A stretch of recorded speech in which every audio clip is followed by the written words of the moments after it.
It was a narrow, paved stretch that curved through a line of old pines before reaching my garage. Private access. Quiet. No traffic. The deed was crystal clear, exclusive roadway easement, maintained by the property owner. It wasn't fancy, but it was mine. 3 months after I moved in, the new HOA board took over the neighboring development. That's when the cams appeared. At first, it was just a few orange markers along the curb. Then came white paint. Fresh, glossy lines, angled parking spots, sprayed directly onto the asphalt of my road. I assumed it was a mistake.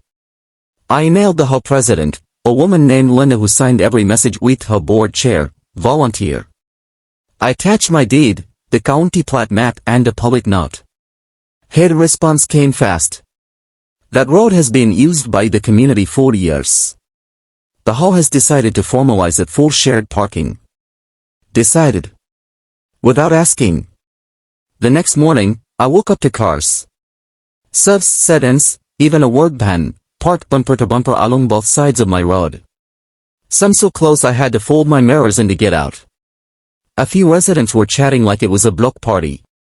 I stepped outside and sighed, calmly, "This is a private road." A man laughed. HOA approved it. By afternoon, there were 12 cars. I called the HOA office. Voicemail. I emailed again. No reply. Then a bright red notice appeared on my door. HOA violation warning. Unauthorized obstruction of community parking may result in fines. They fined me. That night, I pulled every document I had. Deed. Survey. Easement language. County maintenance records. I even called the county clerk the next morning. She didn't hesitate. That road isn't her property. It's not even shared access. It's yours. I asked one more question. If someone parks there without permission. She passed. That's trespassing. I didn't confront anyone. I didn't post signs. I didn't argue on Facebook like Linda clearly expected. Instead, I made 3 phone calls. First, to a licensed surveyor. Second, to the county sheriff's non-emergency line, just to notify them. Third, to a towing company whose number I found in my closing paperwork. Turns out, when you own a private road, you can pre-authorize towing. By Friday evening, the road was full again. Even more cars this time. Someone had reserved HOA parking signs, taped to my trees. I went to bed early. At 5:12 m, I woke up to the sound of engines. Not cars arriving. Cars leaving. Tow trucks, 4 of them, lined up like clockwork. Flashing embers.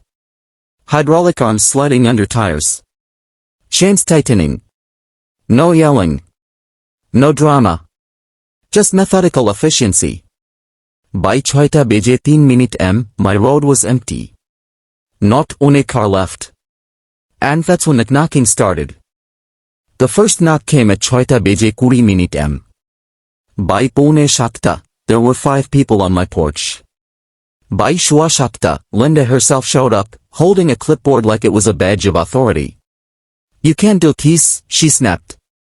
"This is community property." I handed her a folder.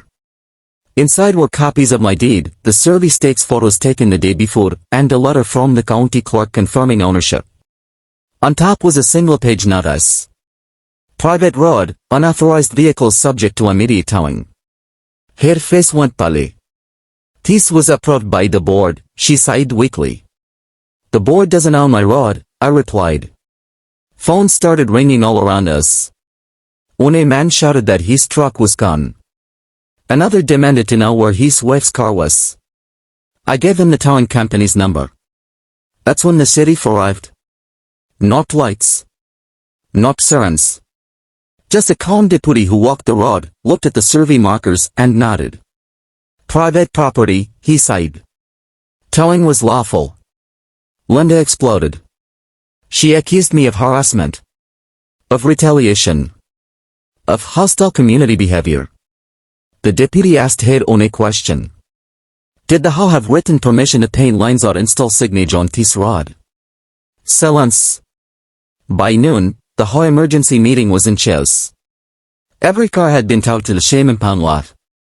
Storage fees were already stacking up. By evening, I received an email. We are willing to discuss a shared disagreement. I replied with une sentence. Remove all markings and signage. Written apology. No future access. They countered. I declined. The next day, the paint vanished. The signs were gone. Fresh asphalt sealed over the lines. The road looked like it always had. Quit. 2 weeks later, the HOA president resigned. A month after that, the HOA mailed me a check for damages to the road surface. No one parks there anymore. Not because they're afraid, but because now, every resident knows something very important. That road didn't disappear by accident. It vanished because someone tried to take what wasn't theirs, and learned, very publicly, that ownership still matters.